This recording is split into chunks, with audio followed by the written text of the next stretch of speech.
কলঙ্ক নেই? তুই আমাদের ছাদে আমাকে না বলে কি রোদ দিয়েছিস এসব?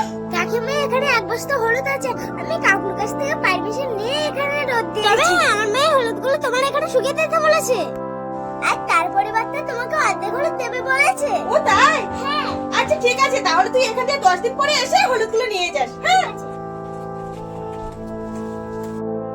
অঙ্কন তো বলেছে এই হলুদ শুকানোর পর অর্ধেক ভাগ আমার। এক কাজ করে আমি দুভাগে ভাগ করে রেখে দিই। কাকিমা আমি হলুদ নিতে এসেছি, আর হলুদ কোথায়? এই তো সব হলুদ আমি দুভাগ করে রেখে দিয়েছি। তুমি বললে হলো আমি তোমাকে এক বস্তা হলুদ দিয়েছি, তুমি তাড়াতাড়ি আমার হলুদগুলো যেখান থেকে হোক দাও, নাহলে এইটুকুনি হলুদ দিয়ে আমার মা আমার খুব মারবে।